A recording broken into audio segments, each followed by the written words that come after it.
Well, hi. I'm hoping everyone is doing well, depending on where you are at this moment in your life. I'm really excited to be here today because, as many of you know, one of my passions is trying to help people have less pain in their life.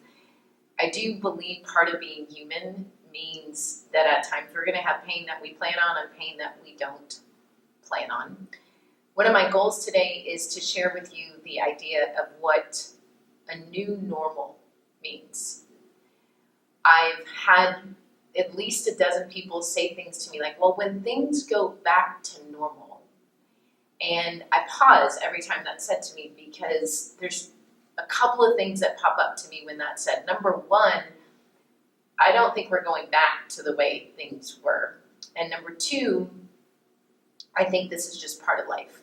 We are constantly going to be dealing with new things that show up, and often part of being human is wanting to reject something new that we don't have a handle on or we don't know how to control.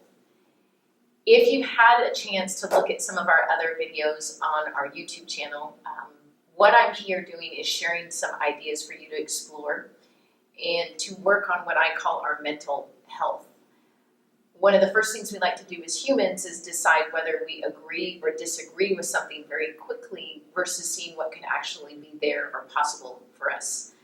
So today I'm going to be sharing some information that I've learned through a wonderful organization and teacher of mine. Her name is Allison Armstrong, and she co-founded a company called PAX, P-A-X, which stands for peace. And I'm also going to bring in some of my own opinions about what a new normal looks like. In our PAX world, we honor two types of things that go on with humans. One being what's known as human normal, or human animal, as we also reference it, where we all have these instincts that were factory installed in us that we deal with from the moment we're born. And then we also invite another concept called human spirit, which honors our instincts and adds the incredible component of choice. So right now, in this world, we have both showing up in so many miraculous ways. I referenced this before, but you think about what happened over the past couple of weeks with toilet paper, and our human animal has told us, I need toilet paper or I'm going to die. It's survival. So you'll see that the moment you get the toilet paper, all of a sudden your tension relaxes and you feel calm, but it doesn't go away. There's going to be something else that shows up in your human animal. Right now, are you out of milk? Are you out of eggs? Are you out of a job? Are you away from loved ones? All of your instincts are being triggered in ways that are actually very normal as humans, but we tend to think that it's crazy that we do this. Nothing is wrong with you. The instincts are there to protect you, and the struggle is real. On the flip, this human spirit, if you just scroll through social media right now, you see people doing incredible things for other humans, right? You see people going and buying groceries for our elders. You see people donating money to different causes. You see commercials now like, how can you support your local restaurants? So here we have this human choice showing up on how can we serve and be in partnership, which sometimes it makes me a little bit sad that we have to have something catastrophic for this part of us to show up. And what I would love for you to play with today is, in this new normal we have right now, what could be possible for you?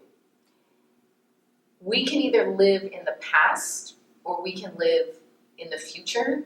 It is very hard to live in the present.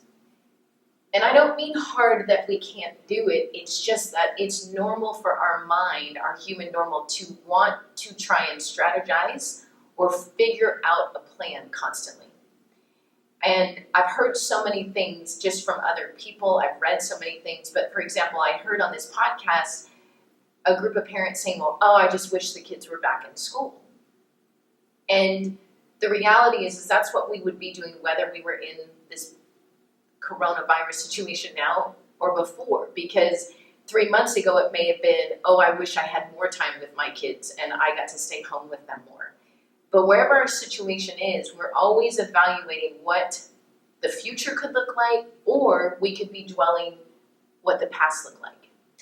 And what we rarely do is just actually sit in the new normal. We fight it because it's uncomfortable, because number one, we don't have control. Number two, it's new. And most of us that are human, we embrace the idea of structure. We embrace the idea of having a plan, a schedule. And there is this silver lining in the situation we're in right now with this new normal, to really see if you can just be present. What would show up if you weren't already trying to plan out what 6 months from now is going to look like? And what would show up if you weren't looking back to what 3 months was going to look like? Because there's an opportunity in front of you to just say, so I'm home now. What am I going to do with this time? All of a sudden, all these opportunities online to learn, to listen. I mean, never in history have we had this exposure to as many people. If we just on a click of a button want to learn something new from somebody, how about even talking to people that you've never talked through in a whole different realm? You can get on a Zoom call and have 30 of your favorite faces right in front of you all at the same time. And that is our new normal right now. And we can spend it in human animal, resisting, fighting, strategizing, or we could just see what's possible out of human spirit and what we could choose in this new normal to fill us back up. Think about it. Get a sheet of paper, write new normal at the top, and just see what comes up in this present moment that you're happy is happening, that you're actually grateful for that opportunity rather than checking forward or checking back.